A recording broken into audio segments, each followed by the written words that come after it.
الحمد لله رب العالمين والعاقبة للمتقين والصلاة والسلام على أشرف الأنبياء والمرسلين محمد وآله وصحبه أجمعين. نحن وقفنا عند ما هو جواب القسم. قال الشيخ صالح الفوزان حفظه الله تعالى: ما هو الجواب القسم؟ شیخ صالح الفوزان میگویند که جواب قسم در اینجا چیست؟ لابد است که یعنی که در اینجا هر جا که قسم آمد جواب قسم شدنش در کار است. هو قوله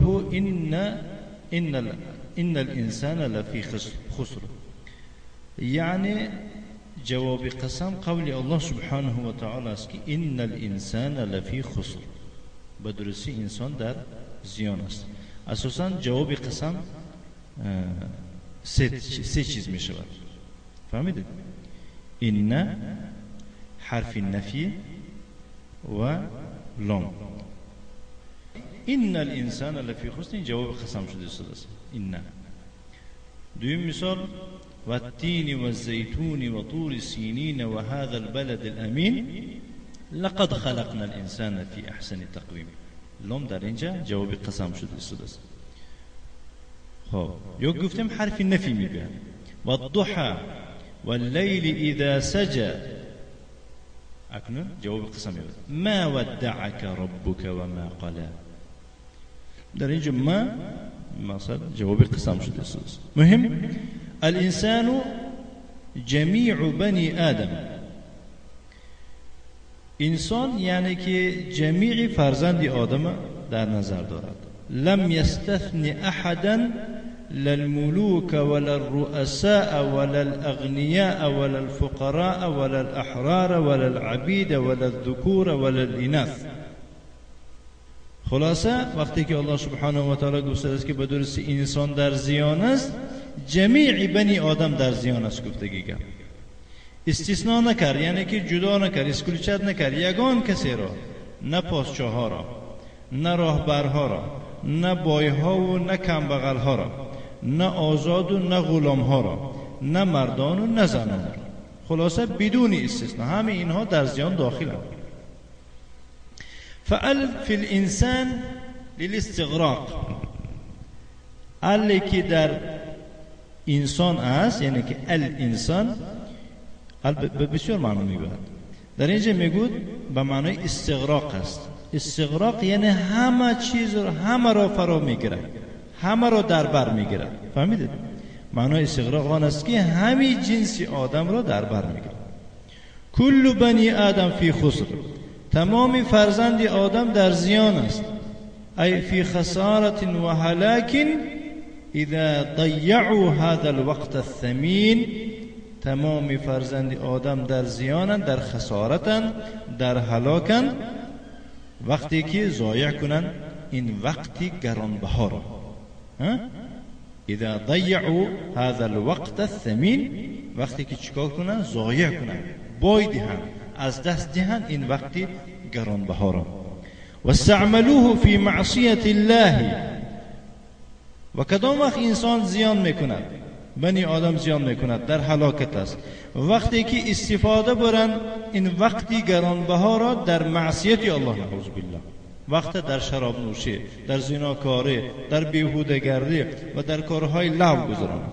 و فی ما یضرهم، و در جایهای گذرانند که باعث ضرر ایشان میباشد. نسأل الله السلامه.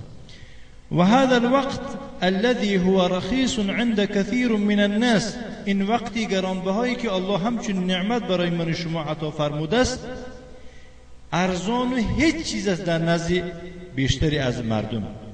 بعضی مردم این وقتان بیزاره، چی به تیز نمیگذرد دوست است وقت. فهمیدید؟ مؤمن و مسلمان وقت برای اون تیز گذشتنش یک در خجالت است که یعنی که طاعت و عبادت و دیگر خیر، یعنی که دنیا آخرت به دست آوردن تونستن میگود غم میخورن. یطول علیهم الوقت، این خیلی انسان‌های بدنده یعنی که وقت طول میکشن، دراز میگذرن. یملون، ملالناک میشوند. یملون و یقولون نريد قتل الوقت، میگویند که ما وقت کشتن میخواهیم، یعنی یک کار کردن در کار که وقت گذرد. یأتون بالملهیات، کارهای لهو را اجرا میکنند. یأتون بالملهیات، کارهای لهو، شوخی، بازی و بیهودگی. او یسافرون للخارج لقضاء العطله والوقت، یا که سفر میکنند برای بیرون، یعنی دولت‌های خارج میرن، یا که از شهر بیرون میرن برای خاطر چی؟ برای خاطر گذرانیدن تعطیلی تابستانه و دیگر وقت.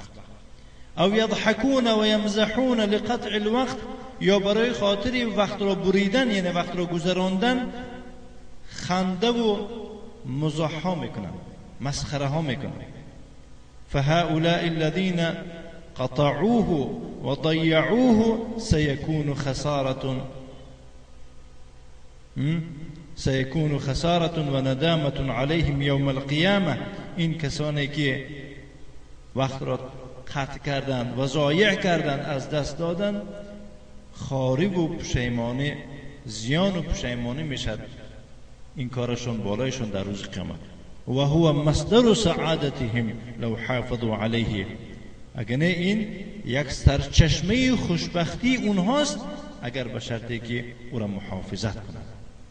این وقت یک سرچشمه خوشبختی و سعادتمندی اونهاست. لو حافظوا علیه، اگر ایشون چیکار میکردن؟ او را محافظت میکردن. فجميع بني آدم في خسارة وهلاك إلا من اتصف بأربع صفات. پس جمیع فرزند آدم در زیان است، در هلاکت است، مگر کسی که 4 صفت را متصف باشد، مگر کسی که 4 صفت در او باشد. اون 4 صفت کدام چیز است؟ هي العلم والعمل والدعوة إلى الله والصبر على الأذى. علم، عمل، دعوت به سوی الله کردن و در تمام مشکلات و آزارهایی که دچار میشوی صبر کردن است. اللهم ارزقنا.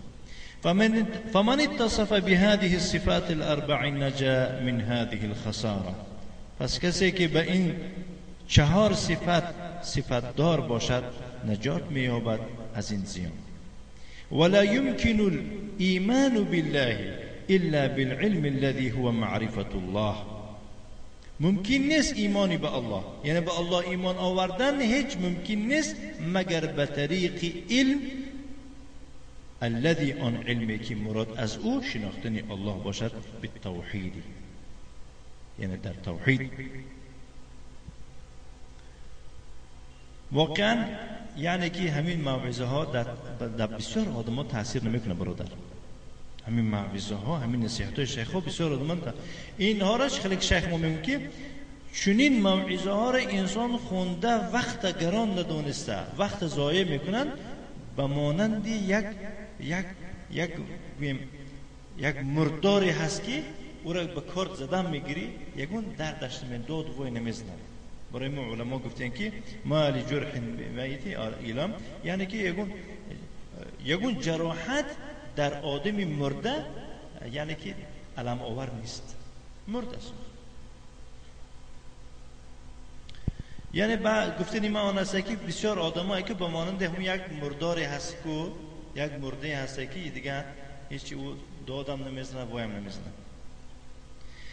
وعملوا الصالحات أي عملوا الأعمال الصالحة من واجبات ومستحبات. وعملوا الصالحات، الله سبحانه و تعالی گفت که ایمان آوردن و کارهای شایسته کردن، یعنی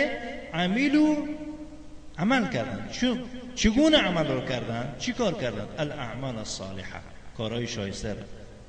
کارهای شایسته را انجام دادن. من بیان میکنن همچون با واجب ها و مستحب ها. فاستغلوا وقتهم بعمل الصالحات، و استفاده بردن. استغل یستغل استغلالا، استغلوا یعنی استفاده بردن وقتشون را در چی؟ در عمل صالح. بما یفیدهم فی دینهم و دنیاهم، با آن چیزهایی که به ایشان فایده و سود میبخشد در دینشان و در دنیایشان. یعنی بعضی آدم هستن که نه در دین فایده میبرن نه در دنیاشون. بله در دنیا هم یعنی که کم بودی دارن، در آخرت هم اعوذ بالله. حتى العمل للدنيا فيه خير وفيه أجر إذا قصد به الاستعانة على الطاعة، أو إذا قصد به رمشد، إذا قصد به رمشد. حتی عمل کردن برای دنیا شده در او خیر است و فيه اجر، در همون کاری که در دنیا کرد است کو محنت کرده در همه اجر است میگود، به شرطی که نیت کرده باشد به همون کاری کردگیش مدد جستن رو بر طاعت. کمتر رزق روزی آبم، یعنی که نگه چشم نگری دست دیگران نباشم، گفته کمتر یعنی که رزق روزی آبم مثلا با طاعت و عبادت ما دوام تیم گود، انا همون کار دنیاش اجر میشه.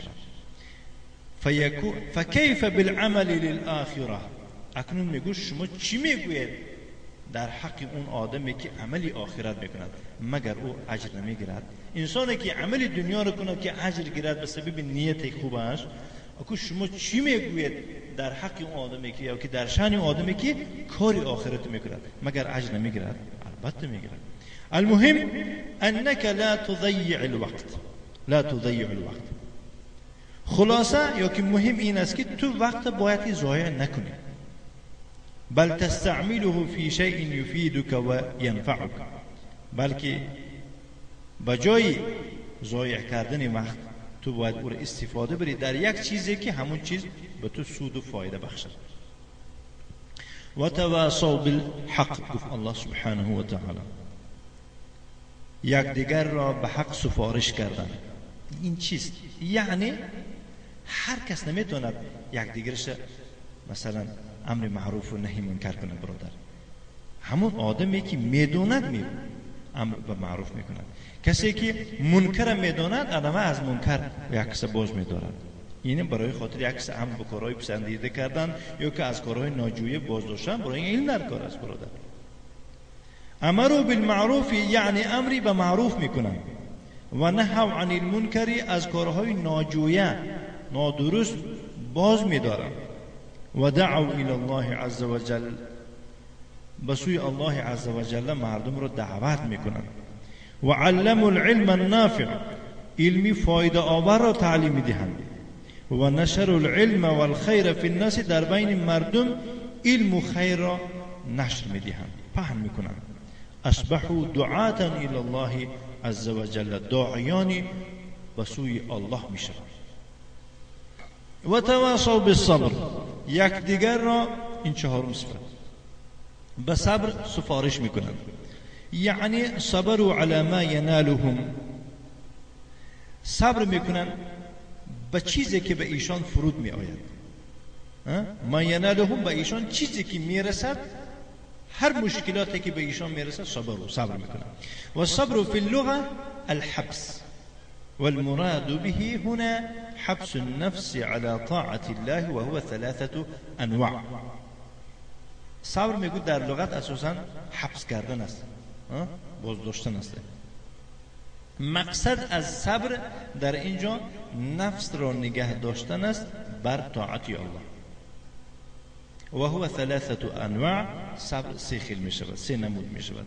الاول صبر على طاعة الله، الثاني صبر على محارم الله، الثالث صبر على اقدار الله. یکم در طاعت الله صبر کردن است. دویم از حرام کرده های الله صبر کردن است. سوم در تقدیر علم آوری الله صبر کردن است. اکنون این جنده شیخ گفتی که صبر علی اقدار الله، به تقدیرهای الله عمومی آوردیم. اکنون همه میداند که تقدیر یا نیک میشود یا بد. هم خلاص برادر، در تقدیر نیک یگون آدم خیالم که نیست که ناراحت شود. یک کم تر کار کرد پولی کلونش داد، نه تقدیر گفته نمیگه پولی کلون بودیم من برم پرتامینو رو لحظه نمیشه خرسان میشه. مثال این تقدیره. خلاصه در تقدیر نیک هم است یعنی که بس حاجتی صبرم نیست و شکر میطلبه. فهمیده؟ اما تقدیر علم آور باید دیگه است. در تقدیر علم آور باید که صبر کرده شود. فالاول صبر على طاعت الله. یکم صبر که شرح میده شیخ میگه که یکم در طاعت الله صبر کردن است. لان النفس تريد الكسل، چون که نفس تنبلی رو میخواهد و تريد الراحه، راحت میخواهد. مثلا حاضر از دست اومده مونده شدگی میخواهیم که خواب رو ببینیم، باور کنید در درون جاگه یک ساعت دیگه میستی آدم بخوابت میگوید. نه مثال، نه برای مثال میگم، یا خونده رو بیا کودک هم نمیمون تا خواب رفتن مثلا حاضر گویم که بیام مونده یک روز دیگه درس میکنیم، ما همین خیر مونیم. نه خواب رفتن هم عبادت است، کده دیگه دلیل ها رو بریم میریم خونند یک ساعت دیگه چای پای میشی خیلی شیخ خودشون گفتن، یا که مثلا صحبت ها میشه، یا که پرابلم پگی چیکار کردن نکنه، یک ساعتی در دور جاگه میستی و خوابت میبره. اما بعد از این درس آدم رو بعد چایش هم دریاب میکنه، خوابش هم میمونه ان شاء الله. بنابراین زیرا اینکه نفس راحت میخواهد خصوص از شیخ، فلا بد ان يصبرها الانسان على الطاعه. بس لابد است که انسان صبر، یعنی که نفس چیکار کند؟ صابر گرداند در طاعت، یعنی حبسش کند، محکم دارتش، یصبرها، با صبرش گرداند، یعنی او را چیکار کند؟ حبس کند در طاعت الله، دارتش محکمش کند. و علی الصلاه، و بر نماز او را یعنی که حبس کند. و علی الصيام، بر روزه. و علی الجهاد فی سبیل الله، و در جهاد راه الله. و این كانت تکره هذه الامور، گرچند که این کارهای نامبر شده را بد بیند هم، یصبرها، مجبورش میکند، و یحبسها، حبس میکند او را علی طاعت الله، در طاعت الله. زیرا اینکه برادر عزیز مثلا نماز طاعت است، روزه طاعت است، جهادی در راه الله از همه والاترین طاعت است. و ثانی صبر عن محارم الله، دویم از حرام کرده های الله صبر کردن. این از یکم هم سخت‌تره برادر عزیز. النفس تريد المحرمات والشهوات، نفس حرام و شهوت میخواهد. انها تمیل الیها، نفس به سوی کارهای حرام و سخنهای حرام، عقیده های حرام چیکار میکند؟ میکشد، میل میکند. و تنزع الیها، با اون طرف میکشد. فلا بد ان یربطها و یحبسها عن المحرمات. لابد است که انسان یا که صاحب هم نفس او را چیکار کنه؟ بندتش، یربطها، بستن میگویند، گره کردن، حبس کند او را از کارهای حرام. و هذا یحتاج الی صبر، این احتیاجی به صبر دارد. وليس من السهل منع النفس عن الشهوات المحرمه، این آسان نیست، سبک نیست نفس را باز داشتن از شهوات های حرام. برای چی؟ یعنی شهوت حرام گفته با شهوت حلال هم هست، یعنی که شهوتی که در ذهن خود صرفش میکنه هم خیلی. من لیس عنده صبر فإن نفسه تتغلب علیه، کسی که صبر ندارد البته نفسش بالای او غالب میآید. و تنجح و تجنح الى المحرمات، و میل به سوی کارهای حرام میکنند. کسی صبر نداشته البته نفس او یک کار حرام دست میزنه، نعوذ بالله. الثالث الصبر على اقدار الله المؤلمه. سیوم نمودی صبر انا خودشون شرحن گفتن صبر کردن است در تقدیرهای الم آوری الله. یک تقدیری که الم میبیارد به شما. یه مثال گیم در تقدیر تو اومده که یک فرزنددار شده، آیا همین تقدیر است یا نه؟ البته تقدیر است. تقدیر بدی است یا نیک؟ البته نیک است. این احتیاج صبر دارد یا نه؟ این احتیاج شکر دارد. خیلی است. اما تقدیر علم آور مثلا فرزندت وفات میکنه، الله نکند، پدرت وفات میکنه، مادرت وفات میکند، برادرت وفات میکنه، یک کسی نزدیکت وفات میکنه، یا که اموال از دستت میرد، یا مشکلات میبینی. اینا تقدیرای چی هم؟ اینا هم تقدیرن، ولی تقدیر علم آور است. المصائب التي تصيب الانسان، یعنی که مصیبت هایی که به انسان میرسد. من موت قریب، از مرگ یگان خویشاوند. قریب دو تا معنا میده. قریب نزدیک میگویند، یک معنای دیگهش قریب و معنای خویشاوند میشه. بله اقربا میگم که او ضیاع مال یا که مال گم می شود ضیاع او ضیاع مال یا که گم کردن مال بی مال میمونی او مرض یصیب الانسان یا که یک بیماری که به انسان میرسد لا بد ان يصبر على قضاء الله و قدره باید که او چیکار کند صبر کند در قضا و قدر الله سبحانه و تعالی لا یجزع ناراحت نشود لا یجزع باید که ناراحت نشود لا یجزع ناراحت نشود ولا یتسخط غضبناک و غضب نکند بل یحبس اللسان عن النیاحة و التسخط برعکس زبونش از داد و فغان زدن نگه می‌دارد و تسخط و زبونش از سخنهای غضبناک نگه می‌دارد و یحبس النفس عن الجزع نفسش را از ناراحتی نگه می‌دارد و یحبس الجوارح عن لطم الخدود و اندامهای خود را اعضاهای خود را نگه می‌دارد الروزنه عن لطم الخدود از روزنه بعضی آدم‌ها هستن نعوذ بالله هم خیلی بسیار وقت از زن کم میشود وقتی که پدرش میبره ما آخ گفته روش مثلا میزنه روش میخراشت میکنه و شق الجیوب و گریبان کنه بعضی کسا هستن کرته ها و کیسه و مثلا گریباناشون پاره پاره میکنن هذا هو الصبر على المصائب این است صبر در مصیبت ها اما المعائب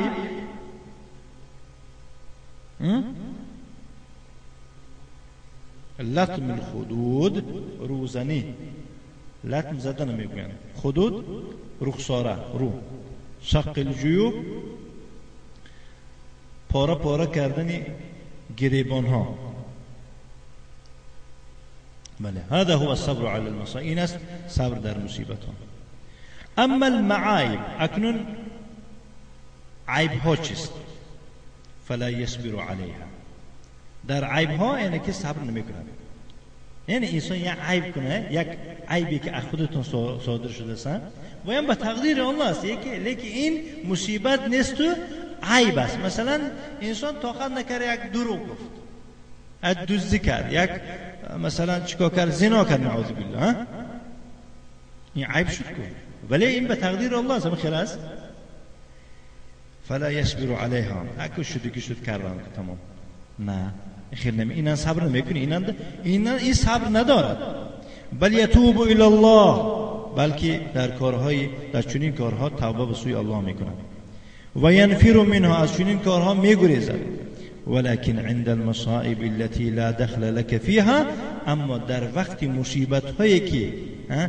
برای تو در اون مصیبت ها دخل نیست یعنی این کاری تو نیست فرزندت مرد چیکار کردی مثلا این به تو دخل دار نیست کو هم تای بل هي من الله عز وجل بلکه این کارها از طرف الله عز وجل قدرها عليك ابتلاء و امتحانا الله بالای تو تقدیر کرده اونا را همچون سنجیدن همچون امتحان گرفتن او عقوبتا لك على ذنوب فعلتها یا که همچون جزا برای خاطر به فایده تو بنابر گناهایی که فعلتها اونا را انجام دادی یک عقوبه شد لك یعنی به فایده تو این مصیبتی که در سری تو اومده است این یک عقوبت است به فایده تو بنابر گناهایی که تو اونها را انجام دادی کما فی قوله تعالی طوری که در سخن الله سبحانه و تعالی اومده است که و ما اصابکم من مصیبت هر مصیبتی که در شما میرسد ما اصابکم من مصیبت به شما هر مصیبتی که میرسد فبما کسبت ایدیکم پس به سبب خدمتی دست شماست به سبب انجام دادن دست شما کار را انجام داده است و یعفو عن کثیر بسیارش الله تعالی چشم میپوشد گذشت میکنه یعنی فهمیده برادر عزیز هر یک مصیبتی که در سری شما میبیاید اینا پشتی همون کاری خودتونه فهمیده یعنی بعضی کاری که شما میکنه بعضیش الله تعالی مصیبت در سرتون ورسده او بسیار کمبودیایی که میکنه در چشم نمیتو بعد و یا الله تعالی هم تو چشم پوشیده است هم گذشت کرده که نعوذ بالله فاذا حصلت للمسلم مصيبة في نفسه أو ماله أو ولده أو قريبه أو أحد إخوانه من المسلمين فعليه بالصبر والاحتساب. وقتی که روی دهد به مسلمان مصیبت در جانش، در مالش، در فرزندش، در خویشش یا در یکی از برادران مسلمانش، فعليه بالصبر، او را واجب است که صبر بکند، ولی احتساب، او را واجب است که امید ثواب بکند. احتساب امید ثواب کردن میگویم. قال تعالی، الله سبحانه و تعالی میفرماید که الذين اذا اصابتهم مصیبه، آن کسانی که چون به ایشان مصیبت رسد، قالوا میگویند انا لله، به درستی ما از آن الله هستیم، و انا الیه راجعون، و به سوی او خواهیم برگشت.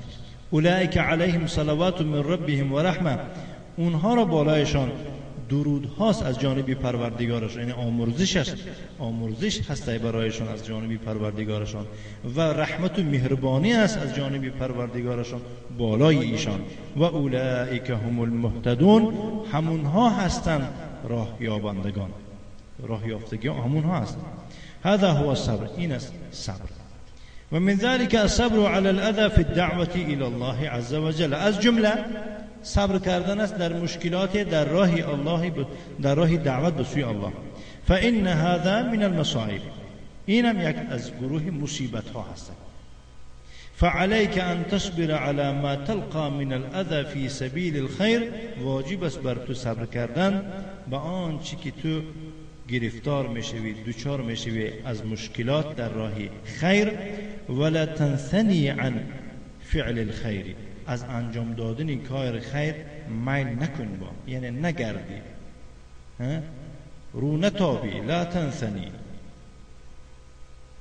لأن بعض الناس يريد فعل الخير، زیرا اینکه بعضی مردم يريد فعل الخير، یک کار خیر را کردن میخواهد، لكن اذا واجهه شيء يكرهه، ولی میگه وقتی که به او روبرو زنه یک چیزی که معقولش نمیشود، قال ليس من الواجب علي ان ادخل نفسي في هذه الامور، میگه که واجب نیست بالای من خودم داخل گردانم در این کار. یک بار مشکلی در سرش بیاد دیگه چی میگوید؟ این کاری من نیست، من کارم چی اساسا من احمق شدم، میگه بیام در کار اینا خوش شدم، رو طعنه شنیدم، لط خوردم و هاکذا. ثم يترك التعليم ان كان معلما، بعد تعلیم را بس میکند اگر معلم باشد. يترك الدعوه الى الله، ترک دعوت میکنه به سوی الله اگر داعی باشد. يترك الخطابه ان كان خطيب مسجد، خطبه خونه را بس میکنه اگر امام خطیب مسجد باشد. يترك امامه المسجد، امامت را میپرتاید، ترک میکند اگر امام باشد. يترك الامر بالمعروف و النهی عن المنکر، امر معروف و نهی منکر میپرتاید. هذا لم يصبر على ما ناله من الاذى، چون این کس صبر نکرد با اون چیزی که گرفتار شد از زیان و مشکل آزار. و اذا كنت مخطئا فعليك بالرجوع الى الحق والصواب، اگر خطا کرده باشی در دعوتت، واجب است بر تو برگشتن به سوی حق و به سوی راست. خطا کردی، خطاگیتی اصلاح کن، باکی نداره. اما این کنت علی حق، اما که تو در حق باشی، یعنی خودت حق باشی، ولم تخطئ، خطاگی اتو صادر نشده باشه، فعلیک بالصبر والاحتساب، در تو واجب است، بر تو واجب است چیکار کردن؟ صبر کردن و امید ثواب کردن. واستشعر ان هذا في سبيل الله، و حس کن کی این در راه الله است. واستشعر، تو باید حس بکنی که این در راه الله عز و جل است. و انک مأجور علیه، تو را اجر میتیم بنا بر این کارت.